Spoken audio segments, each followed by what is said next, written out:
The office of Mr. Dawson was exactly as I remembered it. Standard chairs, a heavy wooden desk, and some legal papers scattered around. There was nothing special about the space, but it had an importance that couldn't be ignored today.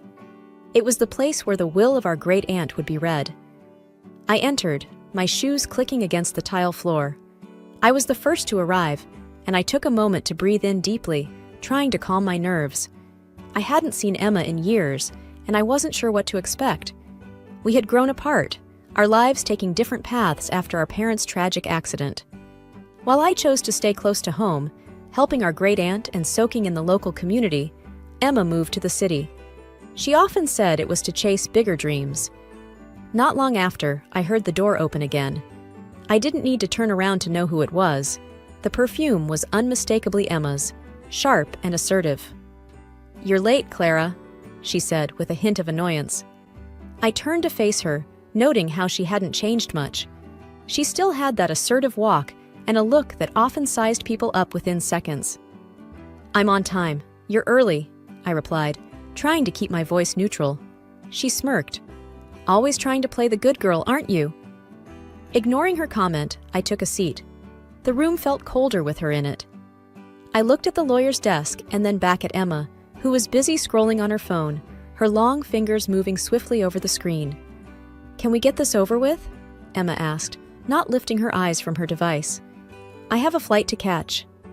Mr. Dawson entered just then, wearing his usual black suit. "Good morning, ladies. I see you both are eager to get started. If you could both take a seat?" "I've been seated," I said. Emma finally looked up from her phone and shot me a quick glance. "Let's just get to it." Mr. Dawson nodded and opened the will. "Very well. I'll read the details, and then we can discuss the division." I tried to focus on his words, but couldn't help but feel the weight of the room, the tension between Emma and me, and the importance of our great-aunt's final wishes. Mr. Dawson cleared his throat, drawing my attention back to the heavy document he held in his hands. "Now, as for the division of the estate..." Emma leaned forward, her eyes gleaming with a mix of curiosity and greed. "Yes, let's hear it. I have meetings lined up this afternoon." I took a deep breath, trying to still the anxiety bubbling up. I didn't care much about the inheritance, but I cared about what it might do to an already fractured relationship. "Your great-aunt," Mr. Dawson began, "has left behind two primary assets. Firstly, a sum of $200,000, and secondly, the family house, along with all its contents." Emma raised an eyebrow. "I never took her for someone who saved money. Always thought she was a bit off, especially with all those trips to old bookstores." I felt my face heat up. "Emma, she was our family. You could at least show some respect." Emma just waved me off. "Oh, please, Clara. You and I both know she was eccentric. Everyone in town thought so." Mr. Dawson intervened. "Ladies, can we please focus on the matter at hand? You'll need to decide who takes what." "Obviously, I want the money," Emma declared without hesitation. I paused. Truthfully, I could use the money too, but the thought of selling our family house, filled with so many memories, was heartbreaking. "Maybe I want the money too," I countered, my voice shaking slightly. Emma laughed. "Oh, Clara, what will you do with that kind of money here in the middle of nowhere?" Before I could reply, Mr. Dawson chimed in. "The house is in good condition, especially for its age. It has quite some value." Emma's interest was immediately piqued. "Is that so? Maybe I should take a look at it then. I work in real estate after all." I felt a pang of worry. If Emma decided she wanted the house after all, I wasn't sure I had the strength to fight her for it. As Emma mulled over her options, Mr. Dawson leaned over, pulling out an envelope from his drawer and handing it discreetly to me. "Your great-aunt wanted you to have this," he whispered so that only I could hear. Written on the envelope were two words: "Yellow Room." Curious, I tucked the envelope into my bag, deciding to look at it later when I was alone. Emma, seemingly having made up her mind, announced, "All right, let's go see this house. But I'm warning you, Clara, if it's not up to standard, I'm taking the money." I nodded. "All right, let's go." The drive to the old family house felt longer than I remembered. Trees seemed to stretch endlessly on both sides of the road, occasionally giving way to open fields. There was something comforting about this familiar journey, even if the circumstances were anything but. Emma drummed her fingers on the steering wheel impatiently. It's been ages since I came down this road. I had forgotten how much I hated it. Why did you hate it? I asked, genuinely curious. This place was always too quiet, too slow for me. I always felt like a bird trapped in a cage. Remember how I always talked about leaving? I nodded. Yeah, but I never thought you actually would. Emma scoffed. Of course I would. There's a whole world out there. But look at you, still stuck in this town, living the same life day in, day out. I looked out the window. It's home, Emma. It's where we grew up, where our parents and great-aunt lived and loved. She just shook her head, clearly not understanding. We soon reached the driveway leading to the house. The gravel crunched under the tires as we made our way up. It was a large two-story structure, slightly worn from the years, but still standing strong. The garden had overgrown, with weeds taking over the flower beds, but the house still held a certain charm. Emma parked the car and looked at the house skeptically. This is it? Looks like a dump. It's an old house, I defended. It just needs a bit of love. She smirked. Well, you would know all about that, wouldn't you? Ignoring her jab, I headed towards the front door, key in hand. As I turned the lock and pushed the door open, memories flooded back. The scent of fresh cookies baking, the sound of our great-aunt's laughter, the feel of the carpet under my feet as I played with my toys. Emma walked in, surveying the rooms critically. This place is going to need a lot of work if it's going to sell for a decent price. I thought you wanted the money, I asked, trying to hide my relief. She shrugged. I did, but if this place is worth as much as that lawyer thinks, maybe I should reconsider. My heart sank. But you don't even like this place. Why would you want it?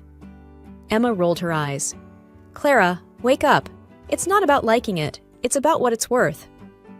But it's our family home, I protested. She sighed, exasperated. You always were the sentimental one. Look, I'll think about it. Let's just get this over with. We toured the house, with Emma pointing out all the repairs and upgrades that would be needed. Every comment felt like a dagger in my heart. This wasn't just a house. It was a treasure trove of memories. Finally, we reached the second floor.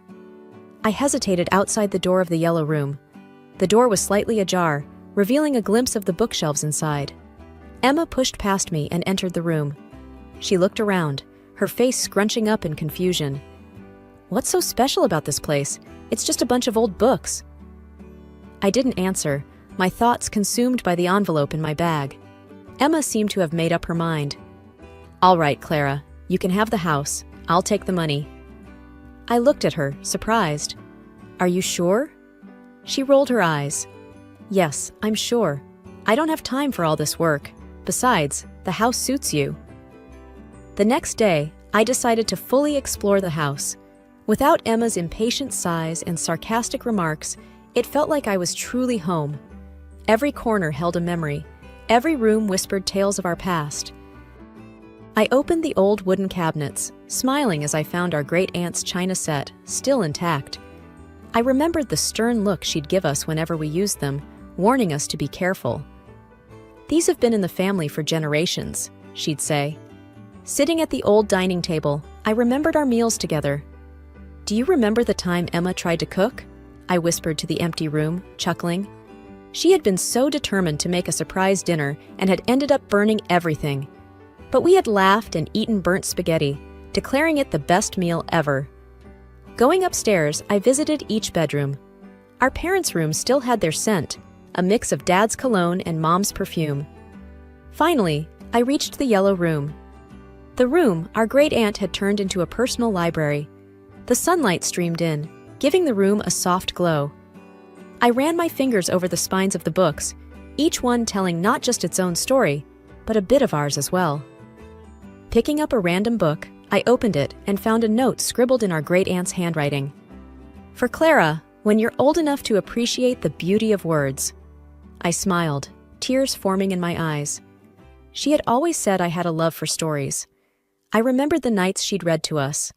We'd sit, wrapped in blankets, hanging on to her every word. Sometimes, if we were lucky, She'd tell us tales of her own youth, stories not found in any book. Curiosity piqued, I searched the room for more notes. And there it was, another note inside a thick leather-bound book. To Emma, remember to find joy in the little things. I was startled by a knock on the front door. Wiping away my tears, I headed downstairs. Opening the door, I found Mrs. Green, our old neighbor. "Oh, Clara!" she exclaimed. "I saw you come by yesterday. Thought I'd come and say hello." "Mrs. Green, it's been ages," I said, pulling her into a warm hug. She smiled. "How's Emma?" She's Emma," I replied, not knowing how else to describe the complex relationship we had. Mrs. Green chuckled. "You two always were like chalk and cheese, but deep down, I know she cares for you." I nodded, hoping that was true. After some tea and more reminiscing, Mrs. Green left, leaving me with a feeling of warmth and gratitude. Weeks turned into months. I grew more and more accustomed to the house and the comfort it provided. The yellow room became my refuge. Every evening after work, I'd sit in there, poring over the books. It wasn't just a hobby, it felt like a purpose. My great-aunt's collection was vast, and I believed there had to be more to it than just reading pleasure. One evening, while leafing through an old history book, I stumbled upon a folded paper tucked between its pages. Unfolding it, I found a list of book titles, some of which sounded familiar. Scribbled next to each title were numbers, possibly prices or maybe codes. My heart raced. Could this be a clue? The next day, with the list in hand, I visited a local bookstore to seek some guidance. Mr. Roberts, the owner, was a friend of my great-aunt's. "Mr. Roberts," I began, showing him the list, "do you recognize any of these titles?" He peered at the list, adjusting his glasses. "Well, Clara, some of these books are indeed rare. They'd fetch a good price if in decent condition. Your great-aunt and I used to discuss these. She had quite the collection."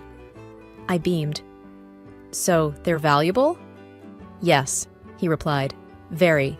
Especially if they are first editions or have some sort of historical significance. But remember, their worth isn't just monetary. They hold knowledge, stories, and history." Over the next few weeks, with Mr. Roberts' help, I began cataloging the books, verifying their editions, and checking their potential value. The results were astounding. Many of the books were first editions, and some even had handwritten notes by authors. One day, as I was cataloging a book on ancient civilizations, a small envelope fell out. It was addressed to me. My hands trembled as I opened it. Inside was a letter from my great-aunt. "Dear Clara," it began, "if you're reading this, it means you've delved deep into my collection. I always knew your curiosity would lead you here.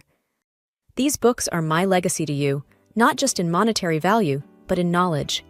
I hope they serve you well." Tears filled my eyes. My great-aunt had planned this all along. It wasn't about the money. It was about the journey, the search for knowledge, the legacy. Feeling a sense of responsibility, I decided to restore and preserve the books. The idea of opening a bookstore began to form in my mind, a place where others could cherish these works as much as my great-aunt did. One evening, as I was engrossed in my plans, my phone buzzed. It was a text from Emma. "Hey, heard you found something valuable in that old house. Don't think this changes anything." I sighed. Emma still saw everything in terms of money. I typed back, "It's not about the money, Em. It's about preserving a legacy." The transformation of the ground floor of my great-aunt's house into legacy books was nothing short of magical. It was more than just a business. It was a reflection of my past and my dreams for the future. As word spread, more and more people began to visit. Schools arranged trips, and local book clubs made it their meeting point. One day, a popular Instagram blogger dropped by and gave us a shout-out. The popularity of legacy books skyrocketed. Late one evening, as I was winding down, my phone buzzed. It was a call from Emma. We hadn't spoken since our unpleasant encounter after the will reading. I hesitated but answered, "Hello?" "Clara," Emma's voice dripped with sarcasm. "I've been seeing your little project all over social media. Quite the success story, aren't you?" Taken aback, I replied, "Yes, Emma. The bookstore is doing well. What do you want?" "I want what's rightfully mine," she snapped. "You owe me, Clara." "Owe you? I took what was left to me in the will, and I made the most of it. That's it." She scoffed. "Of course, playing the innocent card. Well, here's the deal. You're going to give me some of that money you're making." "Why would I do that?" "Because," her voice turned cold, "if you don't, things are going to get very uncomfortable for you. You've got a reputation now, and it'd be a shame if something were to tarnish that." I felt a rush of anger. "Are you threatening me?" She laughed, but it was devoid of any warmth. "Consider it a friendly advice. Think about it." The line went dead. I sat there for a long time, processing the conversation. The audacity of Emma's demand was shocking. Threatening me over something I had worked so hard for felt like the ultimate betrayal. The next day, I met with Mr. Roberts and told him about the call. He listened quietly and then said, "I suggest you be careful, Clara. But remember, you've earned every bit of your success. Don't let anyone take that away from you." I nodded, determination filling me. "I won't. No matter what Emma says or does, I won't let her destroy what I've built." Mr. Roberts patted my hand. "That's the spirit. And if you ever need any help, you know where to find me." "Thank you," I replied, feeling grateful for the unwavering support. The clock struck midnight, and I was still at Legacy Books, reorganizing a new shipment that had come in earlier. I decided to take a short break, heading to the back to make myself some tea. Suddenly, the fire alarm blared. Panic surged through me. I ran towards the main floor, and thick black smoke filled the air, making it hard to see or breathe. I coughed, covering my mouth with my arm. I stumbled my way to the front door, forcing it open, and fresh air met my lungs. I looked back, and flames were consuming my beloved bookstore. I called 911, my hands shaking. Minutes felt like hours as I watched the firefighters battle the blaze. A small crowd had gathered, offering me comfort and water. As the fire was brought under control, a sinking feeling took hold. Was this Emma's doing? The next morning, a fire investigator named Mr. Dawson approached me. "Miss Clara," he began, "we suspect this fire was no accident. It seems to have been started intentionally." My heart raced. "Do you have any idea who might be behind this?" He looked at me with sympathetic eyes. "We found traces of accelerant. We'll be looking into it. Do you have anyone in mind who would do this?" I hesitated, but then decided to tell him about Emma and her threats. He nodded, taking notes. "We'll look into it. In the meantime, be cautious." Days later, Mr. Dawson contacted me with news. "We went through some security footage from a nearby building," he said. "We saw someone leave the scene moments before the fire started. We have a suspect in custody." "Is it Emma?" I asked. He paused. "It was a man. We believe he was hired. We're trying to find out who paid him." I felt anger rise in me. "I have a pretty good idea." The next evening, I got a call from Emma. "Heard about your little accident," she sneered. "Such a tragedy." "I know it was you," I shot back. She laughed. "Prove it." "I will," I said with determination. "You'll regret ever crossing me." Emma huffed. "You think you're so tough, but remember, I can always find another way to hurt you." "Is that another threat?" I asked. "Just a fact," she replied before hanging up. One day, Mr. Dawson called. "We got a lead," he said.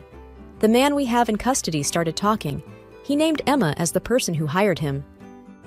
I smiled, feeling a weight lift off my shoulders. What happens next? "We have enough to arrest her," he confirmed. The next time I saw Emma, she was in handcuffs, her defiant look replaced with one of fear. The courtroom was abuzz with low conversations and the shuffle of papers as I made my way inside. Finding a quiet corner, I took my seat, trying to compose the emotions swirling inside me. As Emma was brought in, she seemed a mere shadow of her former self.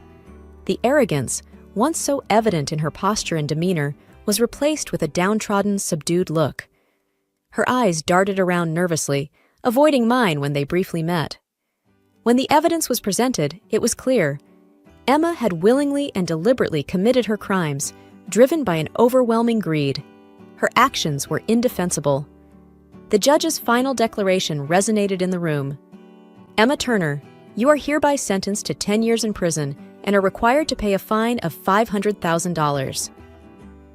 I felt a strange mix of relief and sorrow. Was this the sister I grew up with? The one who shared secrets, dreams, and childhood memories with me? It was evident now that her desire for money had overshadowed any love or kinship. After the trial, as people began to leave the courtroom, Emma turned to look at me one last time. She was led away, and I remained seated, processing the weight of the events. In the days that followed, I threw myself into my work. Legacy books became my sanctuary. Friends, both old and new, became my pillars of strength. Lucy, in particular, was always there, offering words of encouragement or just sharing a cup of coffee during quiet moments. As weeks turned into months, the store flourished. One evening, while organizing some books, Lucy asked, "What's next for you?" "I want to grow," I replied, looking around the store. "Not just here, but personally. I want to explore, learn, and experience more of what life has to offer." She smiled. "I'm sure you'll do great things, and I'll be here, cheering you on." The past held painful memories, but the future beckoned with promise. I had faced betrayal at its worst, but it had only made me stronger,